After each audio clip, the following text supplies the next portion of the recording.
하나님이 가장 소중하신 우리 이문동교회 성도 여러분, 안녕하십니까?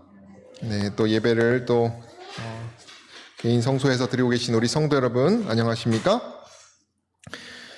오늘 저희가 이문성서대학 23과 주제는 이제 결혼과 가정입니다. 예.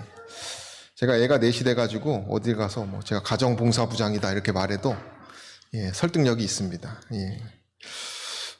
주변에서 부부 금실, 가정 이렇게 하면 형들이 다 저를 네가 강의를 해야 된다라고 합니다.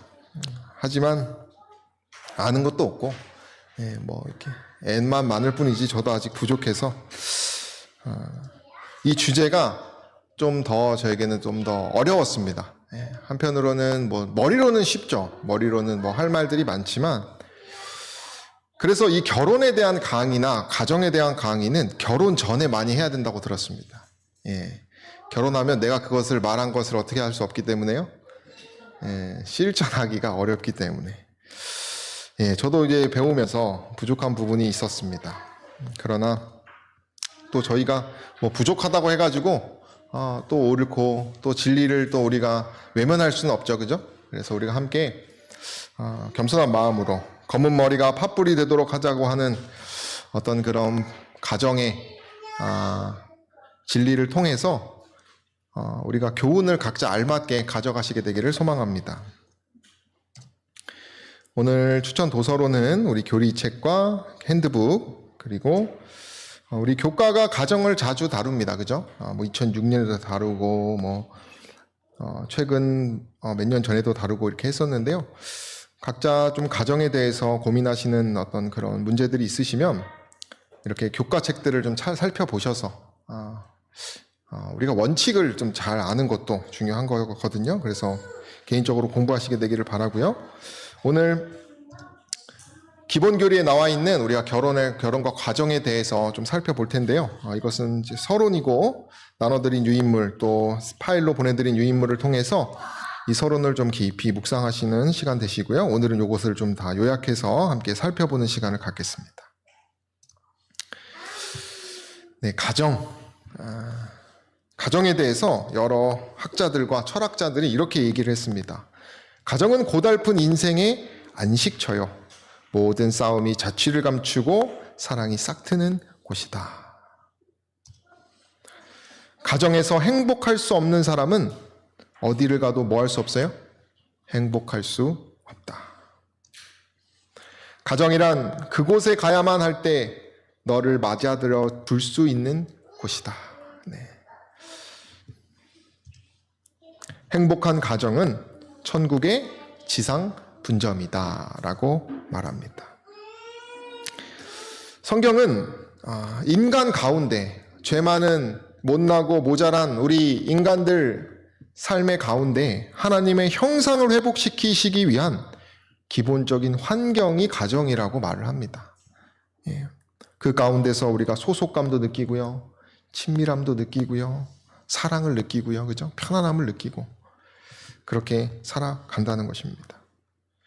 온전치 못한 가정의 구성원이 있을지라도 또 깊은 사랑을 또 교제하며 천부를 모시고 우리 신앙하는 사람들은 그렇게 신앙의 여정을 살아가고 있습니다.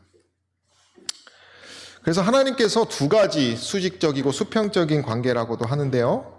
하나님과의 우리 사이에 그 소속을 느끼게 하는 것이 안식일이라면 우리가 사람과 사람 간에 또 가족 간에 그 소속, 그 가정의 결합을 통하여 하나님께서 하나님의 그 마음과 사랑을 나타내셨다는 것입니다. 아름다운 집, 하우스라고 하고요. 행복한 가정, 홈이라고 합니다. 여러분, 하우스하고 홈의 차이가 무엇입니까? 멋지게 정말 화려하고 어디 인도의 대리석 같은 거 다 집에다 설치해 놓지만 매일 싸우고 다투는 그런 곳을 아마 아름다운 집이라고 하우스라고 할 것입니다. 근데 오늘 우리가 나누고자 하는 이 가정의 본질은 행복함, 그죠? 내면의 아름다움, 그것을 더 추구하는 홈, 그 가정을 말하는 것입니다.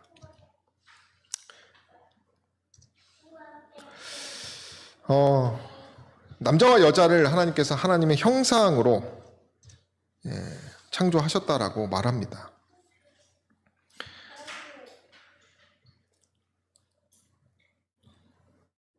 또한 창세기 2장 18절에는 사람의 독처하는 것이 좋지 못하다라고 말합니다. No good이라고 되어 있어요. 그래서 좋지 않은 것을 좋게 만드는 것이 결혼입니다.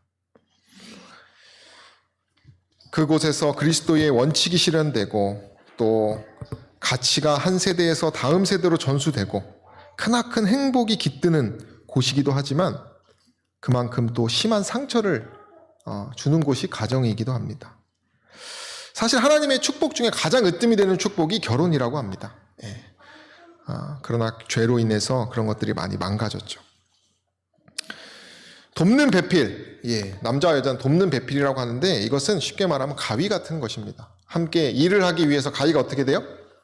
서로 맞물려서 일을 하듯이 그냥 뭐 서로 한쪽을 보조해주고 하는 개념이 아니라 사랑하고 동정하는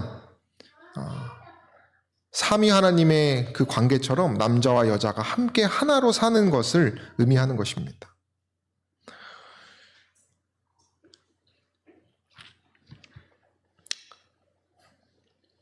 또한 이 우리의 형상, 예수께서 서로를 더 겸손히 섬기셨던 그런 것처럼 섬기는 그런 모델이기도 합니다.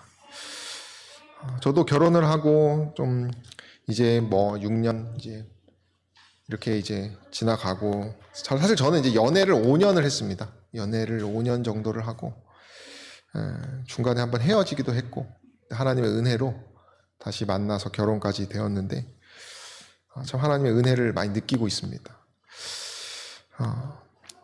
가정이라고 하는 것이 정말 우리를 행복하게 해준다는 것입니다. 그러나 불행하게도 정말 화목한 가정이라고 말할 만한 가정이 오늘날 많이 희귀하다고 합니다. 대신에 많은 가정들이 이기적인 모습으로 또 다툼과 경쟁과 분노, 잔인성까지 드러나는 것이 오늘날 가정이라고 합니다. 그래서 또 이런 얘기도 하죠. 우리 엄마처럼은 난 살고 싶지 않다. 그래서 제가 옛날 보건대에서 애들 이제 막 가르치고 막 교회를 인도하는 일을 했었었는데 제가 결혼 얘기만 하면 하지 말라고 대놓고 저한테 말을 해요. 결혼 얘기 좀 꺼내려고 하면은 오늘날은 결혼은 하지 않고 즐기기를 원하고 자녀를 낳고 기르는 일을 귀찮게 생각하고 있는 사람들도 있습니다. 그리고 오늘은 또 이런 오늘날에 독신을 이제 하고 있는 청년들 가운데는 정말 사랑하는 사람만 하고 싶은 거죠. 적당히 결혼하려고 하는 것이 아닙니다. 그래서 정말 내 마음에 들지 않으면 결혼하지 않겠다. 그런 세대입니다. 그러나 또 한편으로는 제가 최근에 어떤 40대의 글을 봤는데 30대에 꼭 결혼해라, 나처럼 후회하지 말고, 그런 말도 제가 봤어요.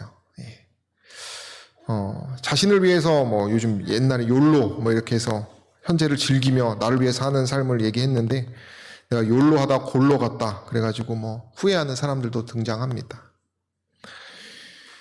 또한 오늘날은 경제적인 어려움 때문에 저도 제 친구들이 결혼하는 친구들을 이렇게 돌아보면 부모님이 지원해주는 애들은 일찍 결혼하고요. 지금 제 세대들을 보면 제 친구들 일반적인 아직도 결혼을 하지 않고 이제 지금 제가 34인데 이제 어느 정도 이제 모은 돈이 있어서 이제 제 친구들이 이제 결혼을 합니다. 3명 정도가. 그래서 뭐 이제 인터넷이나 이런 젊은 사람들 얘기를 봐도 내가 결혼을 하고 싶다. 그러나 뭘 할 수 없어서요. 이 환경. 아마 지금 우리 어른 세대 분들의 삶에서는 그래도 결혼은 할 수 있었다고 제가 들었습니다. 그래도 내가 노력하고 애쓰고 하면은 뭐 하니까요? 어느 정도 직장을 가질 수 있고 또 그런 분위기였지만 오늘날은 정말 경제적으로 참 어려움이 많아서 결혼하지 못하는, 아마 이 일로 인하여 골머리에 앓고 계시는 우리 성도님들 계실 줄 압니다. 물론 우리가 뭐 꼭 결혼을 한다고 능사는 아니죠. 예수님도 독신이셨습니다. 오늘 그래서 저희는 그렇다고 해서 결혼을 하지 말자 이것이 아니고 좀 더 이 가정의 교훈을 통해서 이것이 하나의 결혼의 범주를 초월해서 마치 이 가족이라고 하는 구성원이 전 세계 영혼이라는 생각을 가지고 우리가 좀 살펴보고 또 결혼하고 가정을 꾸리고 계신 분들은 내가 어떻게 후심을 다시 되찾아야 될지 알아가는 시간이 되시면 참 좋겠습니다. 결혼은 분리와 결합을 모두 나타내는 것이라고 합니다. 왜냐하면 성경에는 남자가 뭐를 떠난다고 말해요? 부모를 떠나. 그래서 온전히 분리되는 것이 결혼입니다. 그래도 오늘날은 캥거루족 해가지고 누구랑 같이 살아요? 부모님과 같이 사는. 그것도 사실 경제적인 이유 때문입니다. 그래서 온전히 떠나지 못해서 부모님들의 짐이 많고 있는데요. 그러나 성경은 분리와 결합, 다시 분리되어서 한 몸을 이루는 것을 말합니다. 좀 더 구체적으로는 떠나감입니다. 부모에게서 떠나서 이제는 침해받아서는 안 되는 어떤 경계가 있는 구별된 단위의 가족을 형성하는 것입니다. 그리고 연합합니다. 우리 결혼 서약하면 뭐예요? 내가 평생 하겠습니다. 이렇게 선언하죠. 서로 헌신하겠다, 연합하겠다라고 하는 것입니다. 이 연합은 꼭 붙잡다 이런 표현이기도 합니다. 그리고 맹약이라고 하는데요. 이것은 한 몸이 된다라고 하는 어떤 개념이기도 합니다. 우리가 성적인 결합뿐만 아니라 일평생에 걸친 친밀함, 화합, 성취감의 경험, 전인적인 그런 연합을 나타내는, 그래서 결혼은 가정과 사회의 기초라고도 합니다. 제가 이제 주례하면 생각나는 것이 어떤 총장님의 주례사였는데 갑자기 촛불을 이렇게 가져오셔서 이 촛불을 끄고 과거의 모든 이성들을 이 촛불을 끈과 동시에 다 잊고 새롭게 출발합니다. 그것이 인상 깊게 생각이 납니다. 정말 이 결혼이라고 하는 것은 과거를 다 어떻게 하는 것입니까? 다 잊고 새롭게 시작하는 것이죠. 어떻게 침례의 개념도 여기 있지 않을까 생각이 드는데요. 어쨌든 우리가 새롭게 시작하는 것입니다. 이 그림을 자세히 보시면 화성에서 온 누구요? 남자와 금성에서 온 여자입니다. 남녀가 그러나 이 결혼을 유지하는 것이 쉽지 않죠. 영국 속담에 이런 말이 있습니다. 결혼에 대해서 3주간은 사랑을 속삭이고 3년간은 싸우고 30년간은 뭐예요? 참고 견딘다. 한국 속담에는요, 처음엔 좋아서 살고 그 다음엔 어쩔 수 없어서 살고 그 다음엔 필요해서 살고 다음에는 뭐해서 살아요? 불쌍해서. 그 다음에는 묻어주기 위해서. 그렇게 다들 살고 계십니까? 웃음이 나오기도 하는데요. 우리가 결혼에 대해서 에베소서에는 주님께 하듯이 또 그리스도께서 교회를 사랑하듯이 서로 사랑하라고 말을 합니다. 그래서 사랑의 세 가지 종류가 있는데 만약에와 왜냐하면과 그럼에도 불구하고 사랑이 있다고 합니다. 어떤 일이 있어도 우리가 사랑의 세 가지 종류, 만약에 내가 이 아내가 없으면 어떡할까? 라고 해서 사랑해 주시고, 내가 좋아하는 이유가 없다고 할지라도 왜냐하면 내가 이래서 좋아한다라고 하시고, 어떤 실수가 있다면 그럼에도 불구하고 사랑해야겠다. 그것이 에베소서의 사랑의 원리라는 것이죠.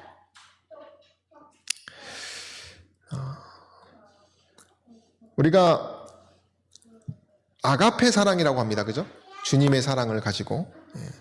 여기 쭉 보면 영원한 능력의 근원에 플러그가 꽂혀 있으므로 다른 모든 종류의 사랑이 실패할 때에도 그것은 계속 뭐 할 수 있어요? 작동할 수 있다는 것입니다.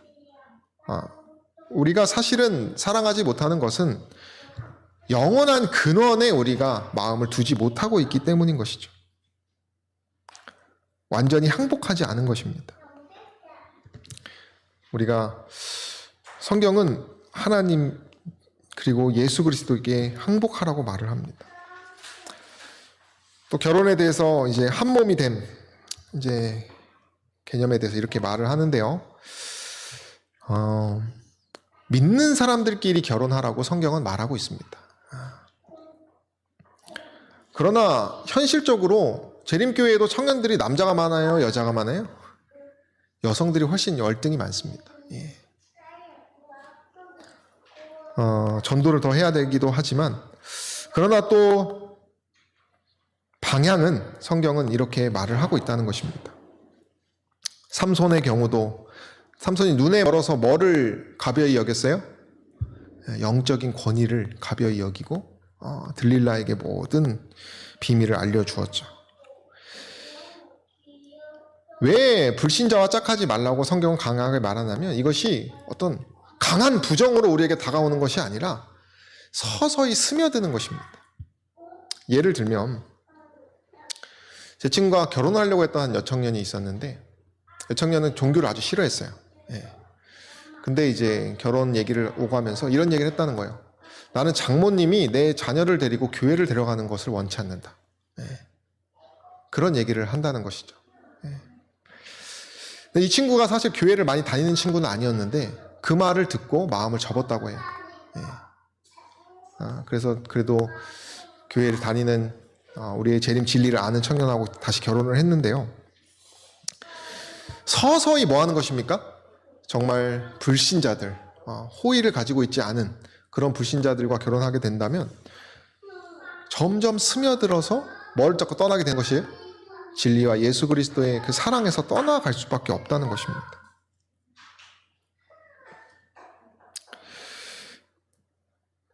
저희 아버지와 어머니의 경우도 봐도 저희 아버지는 부모님이 이제 유교 쪽이시고 신앙을 하지 않으셨던 그런 불신자의 가정에서 신앙을 홀로 하셨던 분이고 어머니는 모태신앙으로서 할아버지도 신앙을 하시면서 정말 아주 재림교회 뭐 FM이라고도 볼 수 있는 신앙을 하셨는데요.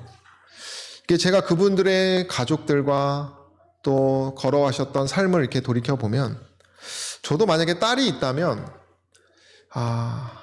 아버지와 같은 그런 너무 험한 드라마틱한 아름다움은 있는데 그 신앙의 여정이요. 그 험한 길을 걸으라고 못할 것 같아요. 예.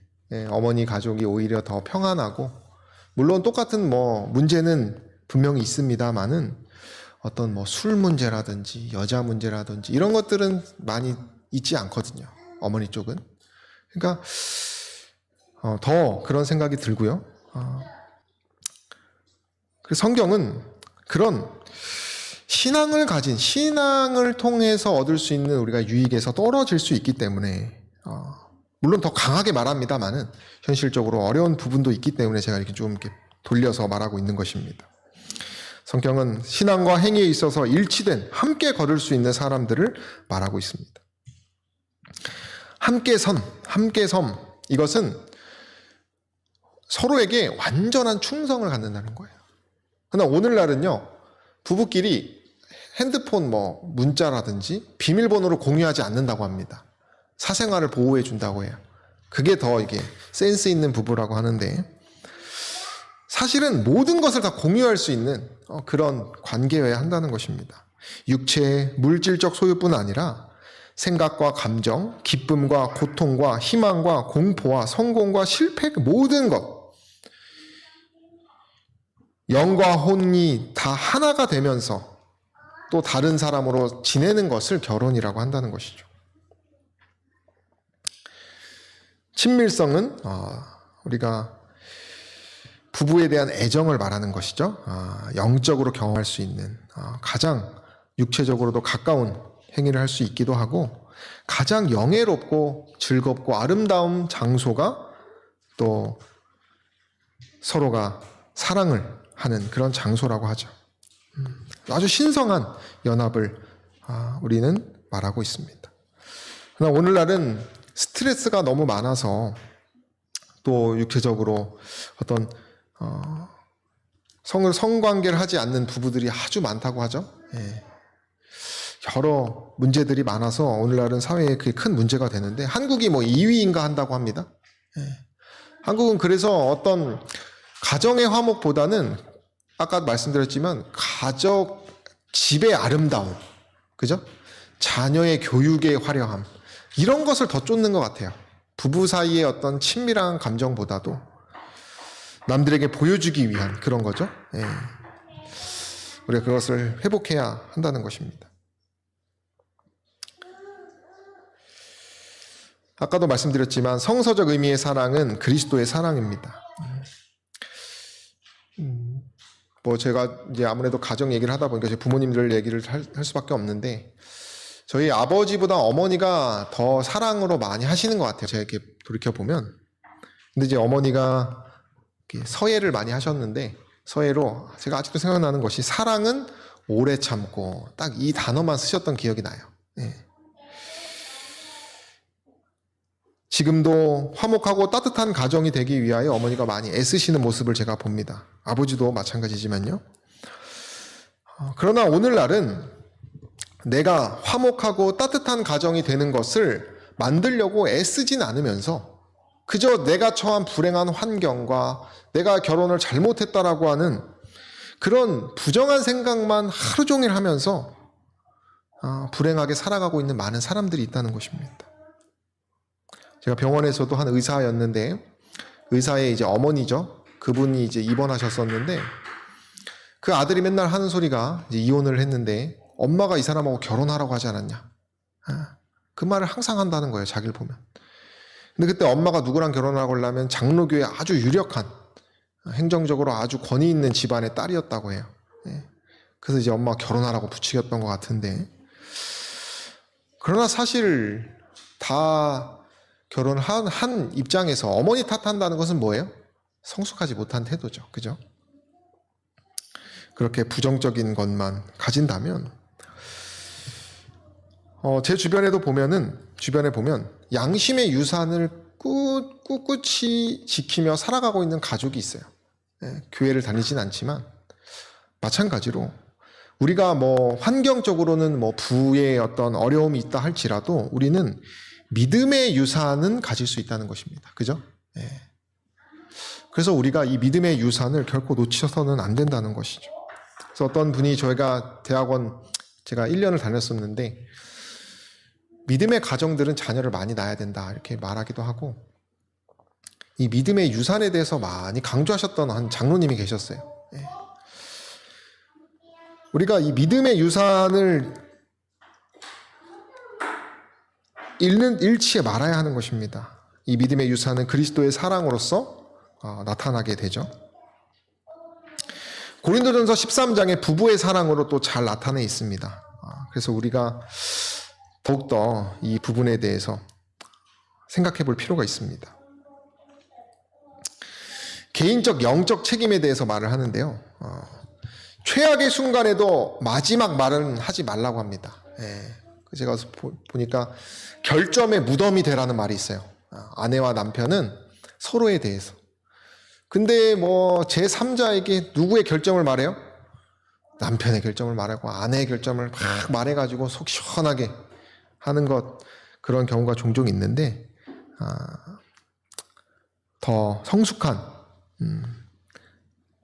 태도를 보여야 한다는 것입니다. 자니 링고라고 하는 사람이 있는데요.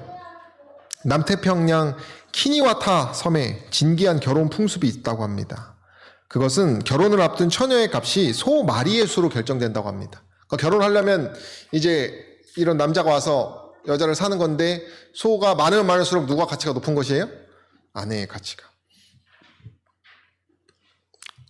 그래서 신랑 후보는요, 그 가치는 부모가 요청하는 마리의 수만큼 소를 가져와야만 신부를 데려갈 수 있다고 했다고 합니다. 그러니까 신부가 5마리 가져와라. 신부네 부모가. 그럼 뭐 해야 돼요? 이 딸을 데려가려면 5마리 가지고 와야 되는 거죠. 근데 보통 처녀들은 소 2마리나 3마리의 시집을 갔는데, 소 가족에 따른 총각이 나타나지 않은 처녀들은 늙을 수밖에 없었다고 합니다. 근데 이 섬에 마한나라는 천덕꾸러니 소녀가 살았대요.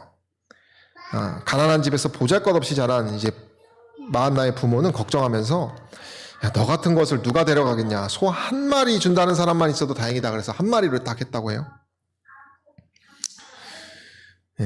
근데 실제로 마한나는 나는 소 한 마리 값도 되지 않는다, 이렇게 생각하면서 열등감 속에서 주눅 들린 평범 이하의 처녀였다고 합니다. 근데 어느 날 이 마한나에게 청혼한 남자가 있는데, 이 자니링고라고 하는 청년이었다고 합니다. 섬 사람들이 한 마리 값도 안 되는 처녀에게 간다라고 하는 생각에 너무 놀랬다고 해요. 그래서 이 부모들이, 이 마한나의 부모가 그럼 소 몇 마리를 해야 될까 했다가 좀 흥정을 해자, 그래서 소 2마리로 했다고 합니다. 그럼 뭐라고 하려고요? 한 마리로 딱 해줄까 봐. 그래서 얼른 못 이기는 척하면서 마한나를 졸려고 했었는데, 이 자니링고가 이런 말을 했다고 해요. 마한나를 겨우 소 2마리로 보시다니요. 저는 어렸을 때부터 마한나의 착하고 어진 마음과 행실을 보았다. 소 7마리를 준비했다, 이렇게 말했다고 해요. 왕자님처럼 등장한 건데, 어쨌든 그렇게 결혼을 하고 1년 뒤에 이제 1년 뒤에는 인사를 드리는 것이 풍습인데, 이 마한나가 그 천덕꾸러기 딸이 1년 후에 너무 성숙해서 돌아온 것입니다. 주눅들어 눈치다 보던 그런 마한나가 아니라 공주처럼 우아한 태도와 사랑의 헌신으로 조화된 신비스럽고 아주 참 성숙한 모습으로 이제 등장한 것이죠. 그 딸의 모습을 보면서 부모가 우리 딸이 이럴 줄 알았으면 소 몇 마리 달라고 할걸? 10마리 달라고 할걸, 이렇게 후회했다고 합니다. 이 예화는 가치를 진심으로 알아주고 그를 공주처럼 귀하게 여기는 사랑이 있다면 어떻게 될 수 있다는 것입니까? 사람이 변할 수 있다라고 하는 교훈이죠.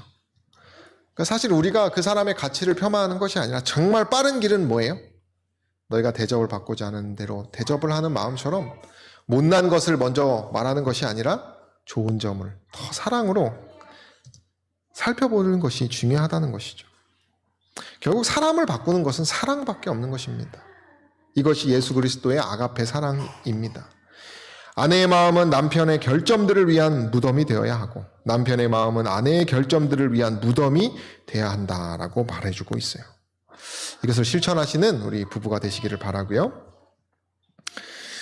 어쨌든 죄로 인해서 이 그림을 제가 가지고 왔는데 재밌어서, 장난감인데 로봇인데 뭐 하고 있어요? 밥상을 뒤엎고 아마 반찬 투성을 한 것 같아요.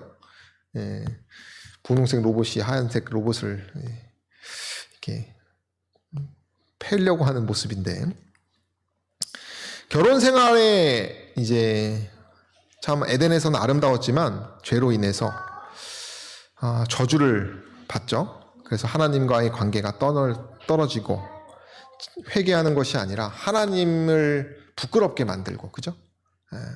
죄를 씌우고 책임을 떠넘기는 그러한 죄가 시작됩니다. 또한 서로에 대해서 믿지 못하고요. 여기 3번에 아내는 남편을 사모하고 남편은 아내를 다스리는 저주를 갖게 됩니다.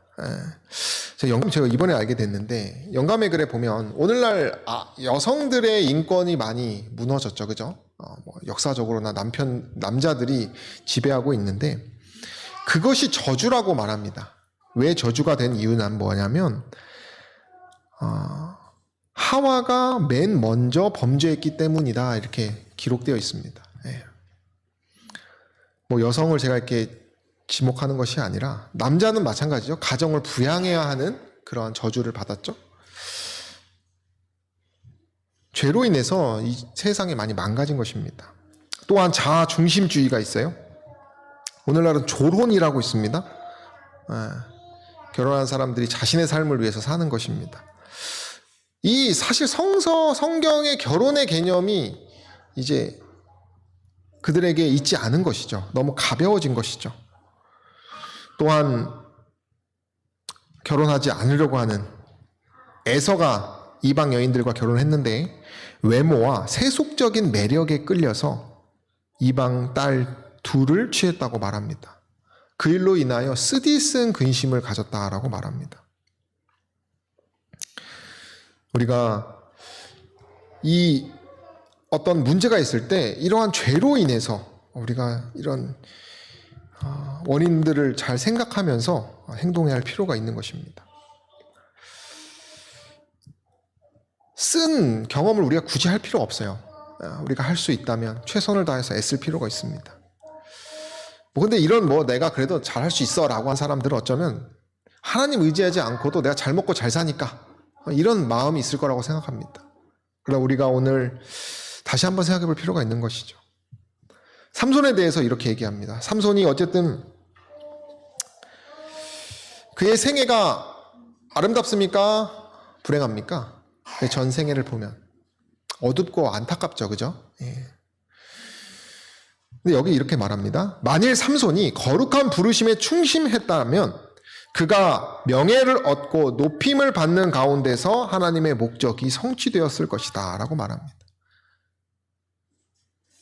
그러나 그는 유혹에 굴복하고 그의 임무에 불충실하였기 때문에 그의 사명은 패배와 속박과 죽음에서 뭐했어요? 성취되었다는 것입니다. 그러니까 성취는 됩니다. 그러나 그 과정이 어떤 것입니까? 너무나 쓰라리고 힘들다는 것이죠.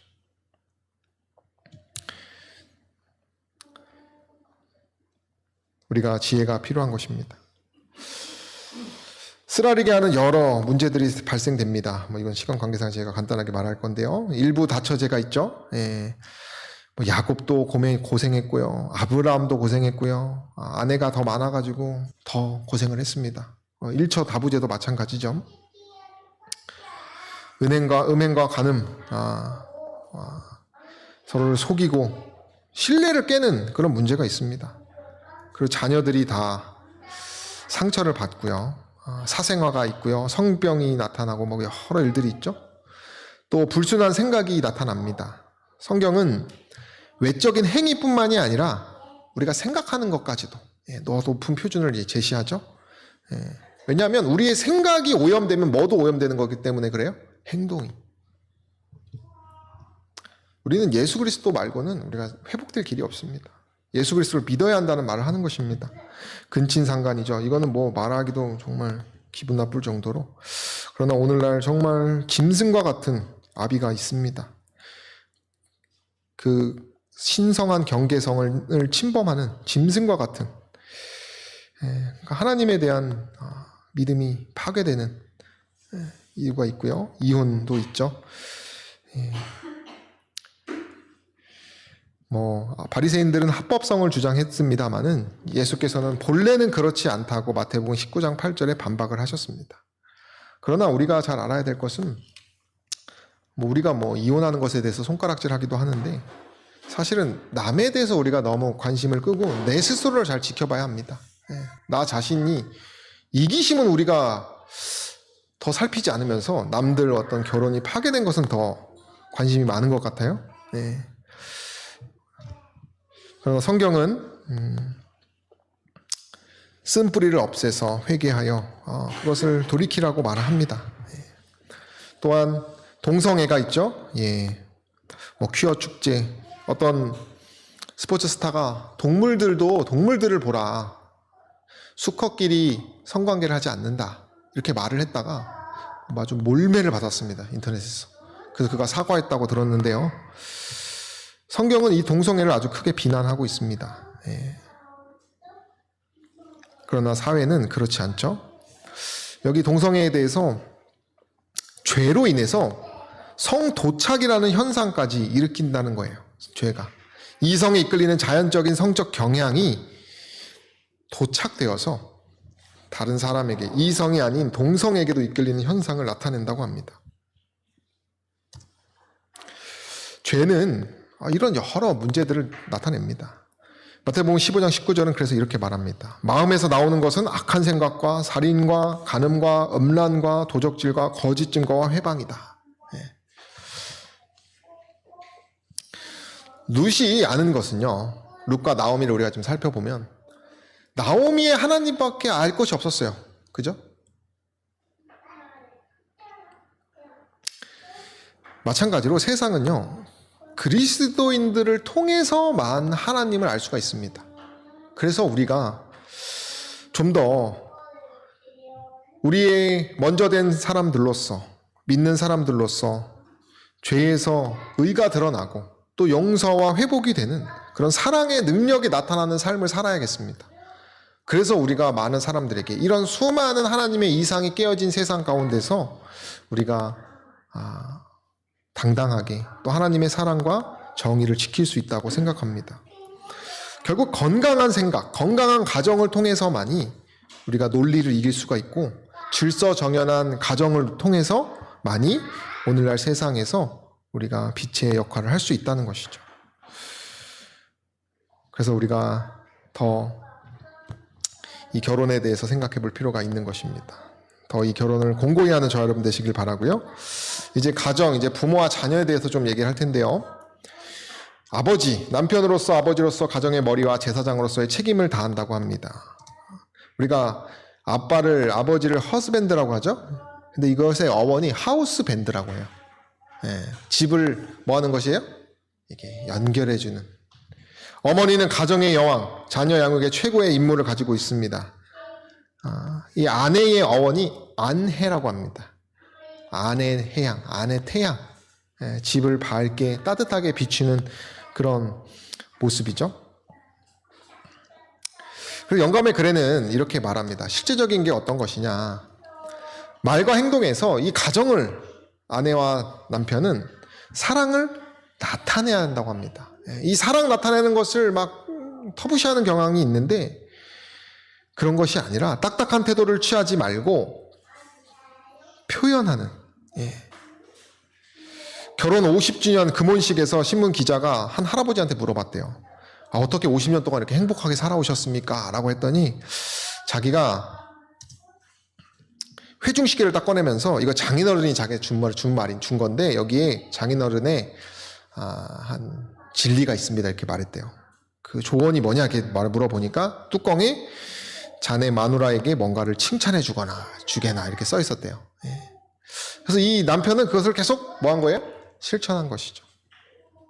저도 한 책에 보니까 그리스도를 나타내는 부부간의 어떤 실천 방법 중에 하나가 뭐냐면 아내의 하루 일과를 들어주기가 써 있어요. 그래서 오늘 뭐 했냐? 오늘 어땠냐? 이것을 하루 종일 말을 해야 된다는 거예요. 자기 전에. 그래서 제가 그걸 열심히 실천하고 있습니다. 그냥 아무 생각 없이 실천해도 그것이 큰 효과가 있더라고요. 그래서 그때 더 좋은 효과를 보았는데요. 우리가 어떤 뭐 진리라고 해서 특별한 것이 아니라 뭐 하는 것입니까? 사랑을 그의 관점에서, 상대방의 관점에서 우리가 헤아려 입어서 행동할 필요가 있는 것이죠. 이제 자녀 간의 부분입니다. 일단은 자녀의 복지가 부모의 최우선 순위가 되어야 한다고 합니다. 심지어 영감의 글에는 평생 책임져야 된다고 말합니다. 영생을 그 자녀들에게 위탁받았기 때문에. 근데 자녀를 낳으려고 부모들이 이런 말을 해요. 저는 어릴 때부터 인형을 좋아했어요. 그래서 아기를 갖기를 원합니다. 혹은 저희가 실수로 그만 아기를 낳았어요. 그렇게 아주 가볍게 생각해서는 안 된다는 것이죠. 이 자녀라고 하는 것은 신탁물입니다. 성경에서는. 부모가 누구로부터 받은 것이에요? 하나님으로부터 신탁받은 것이에요. 나중에 부모에게서 찾을 것이라 그랬습니다. 그래서 훈육과 염려와 기도를 바쳐서 올바른 훈육을 해야 합니다. 근데 어떤 부모는 일상 생활 필수품 구하는데, 저희도 뭐 아이들이 많으니까 저도 육아용품 이렇게 해서 그거 하루 종일 이렇게 그런 것에 신경을 쓸 때가 있어요. 그러나 그런 일상 생활 필수품을 구하는데 쓰지 말고 영적인 것에서, 내면적인 것에서 훈육할 필요가 있다는 것입니다. 우리가 또 하나님께 봉헌하는 것이 있죠. 그래서 유대인들은 부지런히 그래서 하나님 말씀을 가르칩니다. 저희도 이거 쉽지가 않은데 그러나 마라톤 하는 마음으로 우리가 한 번에 잘한다고 되는 것이 아니죠. 제일 좋은 것은 자식은 부모의 거울이라고 하는 말처럼 부모가 잘하는 것이죠. 한 딸이요, 설거지하는 엄마의 머리에 흰머리를 딱 발견하고, 엄마가 이렇게 머리에 흰머리가 이렇게 많아요 그랬대요. 엄마가 뭐라 그래요? 너희들이 말썽을 부리고 속을 썩일 때마다 흰머리가 하나씩 생겼어. 한참 있다가 딸이 이렇게 물어봤대요. 그럼 외할머니 머리는 어떻게 된 거예요? 우리가 먼저 더 실천하는 모습이 중요하다는 것이죠. 자녀들아, 너희 부모를 주 안에서 순종하라. 이것이 옳으니라. 내 아버지와 어머니를 공경하라. 이것이 약속 있는 첫 계명이니 이는 내가 잘되고 땅에서 장수하리라. 또 아비들아 너희 자녀를 노엽게 하지 말고 오직 주의 교양과 훈계로 양육하라라고 말해줍니다. 저희 어머니도 오늘 이렇게 연락이 왔어요. 할머니 아프시고 할아버지 기일이니까 연락드리렴 이렇게. 저희 어머니에게 자주 연락이 이렇게 옵니다. 뭐 누나한테 연락하렴. 그래서 제가 아직 못 나서 뭐 연락도 많이 못 드리곤 하는데 이런 것은 순종하려고 합니다. 근데 제가 왜 이것을 가져왔냐면 어쨌든 부모로서 끝까지 교육과 그런 것들을 뭐 해야 되는 것이에요? 계속 부단히 노력하는. 저 어머니 이런 모습을 보니까 저도 결국에는 부모님의 그 모습을 따라가지 않을까 생각합니다. 우리가 더욱더 훈육의 염려와 기도와 노력하는, 기도에서 끝나는 것이 아니고요. 애써서 노력하는 것이 필요합니다. 그래서 이런 말을 합니다. 아버지들이여 그대의 자녀들을 낙심시키지 말라. 권위의 애정을 확고한 재지의 친절과 동정을 연합시키라. 그들의 여가 시간 중에 얼마를 자녀들에게 바치라. 그들과 친해지라. 그들의 활동과 그들의 운동에 동참하여 그들의 신임을 얻으라. 그들과 친구가 되되 특별히 그들의 아들들과 친구가 되라. 이와 같이 함으로 그들은 선을 위하여 강한 영향을 미치게 될 것이다. 좋은 부모가 되는 세 가지 비결 중에 하나가 친구가 되는 것입니다. 그래서 어떤 집사님이 자기가 막 방문 앞에서도 너 예배 드려야 된다, 예수님 믿어야 된다 막 울었던 집사님이 있어요. 근데 이분이 자기가 생각하기에 자기가 너무 독선적이었다는 거예요. 딸한테 신앙을 강요하는 태도가. 지금은 친구가 되려고 노력한다. 같이 운동하려고 하고. 그런 모습이 중요하죠. 우리가 공의와 사랑이 적절해야 합니다. 아무리 옳은 것도 수술도 마취가 필요하듯이 이러한 겸손의 모습이 필요해요. 저희 아버지도 저를 때리셨지만 때리고 나서 꼭 약을 발라주셨던 기억이 납니다. 또한 딸들을 너무 강하게 꺾는 아버지들이 있는데요. 남자들처럼요. 그러면 거의 남자들하고의 관계가 안 좋다고 해요. 그래서 우리가 체벌은 영감의 글에는 가능한 하지 말고 평생에 한 번 정도, 성경에 쓰여 있긴 하지만 한 번 정도, 자녀들을 마음대로 할 수 있는 것이 아니다 이렇게 말을 합니다. 네, 뭐 장로님 말씀도 맞지만 영감의 글에도 그렇게 얘기합니다. 그래서 우리가 좀 더 또한 아주 어릴 때 영적 감화에 민감하다고 해요. 그래서 우리가 아주 어릴 때 영적인 습관을 들이는 것이 필요한데 짧고 생기 있는 예배를 드려야 한다고 합니다. 지루한 거, 그냥 형식적인 예배 드릴 거면은 그러지 말고 끝나기만을 기다리는 예배, 그런 것은 좋지 않고요. 생기 있고 즐겁고 창의적인 예배를 드리라고 합니다. 또는 자녀들은 순종을 배우고요. 사회와 언어 개발을 하고, 가족이 즐거운 사람들은 사회에서도 잘 지내는 것 같아요. 또 성의 개발에 따른 아름다운 올바른 성에 대해서, 또 가치관을, 종교적 가치관을 잘 교육받는 것이 필요합니다.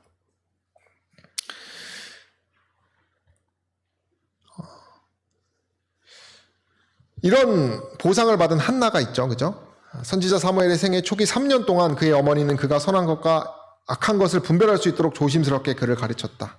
그 어머니는 그의 주변에 있는 잘하는 실물을 들어서 그의 생각을 창조주께 인도하려고 애를 썼다. 생애 초기에 받은 훈련은 그가 그리스도인으로서 가지고야 할 고결함을 유지하게 해주었다.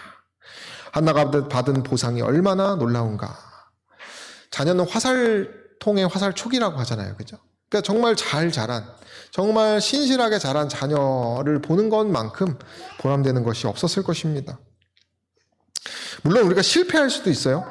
호세아에 보면은 이스라엘이 어렸을 때 내가 그를 사랑했도다. 그러나 내가 그들을 부를수록 그들은 내게서 더욱 멀리 떠나갔도다 라는 말이 있어요. 우리가 시련을 겪을 수도 있습니다. 이 가정과 자녀를 통해서. 그러나 끝까지 뭐 해야 되겠습니까? 그리스도의 사랑으로 그들을 지켜주어야 한다는 것이. 우리가 다이아몬드가 가치가 있으려면 뭘 해야 돼요? 연마되어야 하는 것처럼 하나님께서 나를 연마하고자 하는 그 모든 과정들을 자녀들을 다 보고 있기 때문에 애써서 포기하지 마시고 끝까지 오래 참아 자녀들에게 그 믿음의 유산, 인내의 유산, 사랑의 유산을 주는 저 여러분 되시기를 바랍니다. 그래서 우리가 이 가정이 파괴되어도 천부가 계시죠. 그죠? 그래서 우리 하나님 아버지가 우리의 가족이시기 때문에 그 믿음으로 우리가 설 수 있다는 사실을 기억하셔야 됩니다. 끝으로 이제 교회 가족이 있어요. 교회를 위한 모형.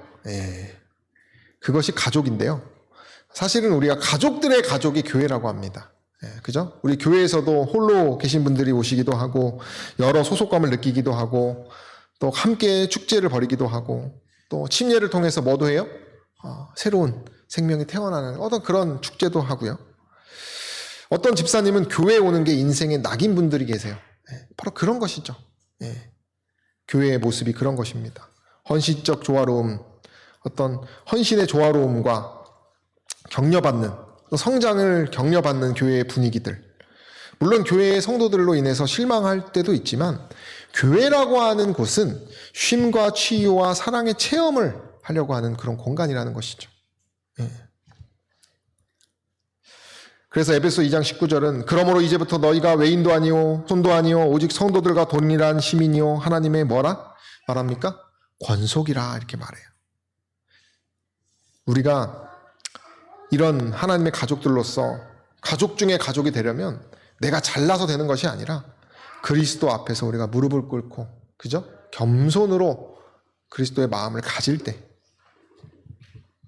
우리가 제자가 될 때 부모도 제자가 되고 자녀도 제자가 되고 우리 모두 제자가 된다는 사실을 기억하는 저 여러분 되기를 바랍니다. 교회는 영감의 글에는요, 어질러진 거실과 같다고 합니다. 그래서 꼼꼼하고 까다로운 사람들에게는 당혹스러운 곳이 될 수 있고, 성격이 올곧은 사람들에게는 무슨 곳이 될 수도 있어요? 모욕적인 곳. 그래서 사실은 교회는 못난 사람, 모자란 사람, 죽일 놈들이 모이는 곳이라고 해요. 부족하고 미련한 사람들이요. 죄인들이 모이는 곳이 교회입니다. 그러니까 내가 교회에서 이런 까다롭고 올곧은 태도로만 교회를 못 꼴지려고 한다면은 제가 볼 때는 교회에서 가장 문제가 되는 분이라고 생각합니다. 교회는 힘들고 어렵고 부족한 사람들이, 변하지 않는 사람들이 있는 곳이 교회라는 것이죠. 그래서 우리가 진정한 사랑을 베풀려면 뭐 해야 하는 것입니까? 그리스도의 사랑으로 더 내가 변해야 되는 것이 필요해요. 지난주에 청년들하고 이야기를 좀 나눴는데, 직장에서 자기가 좀 허드렛 일도 좀 나서서 하려고 했대요. 근데 그렇게 이제 몇 년이 흘렀는데 지금도 그런 허드렛 일을 자기 시키는 것을 너무 당연하게 여긴다는 거예요. 막내 취급하면서. 그러니까 약간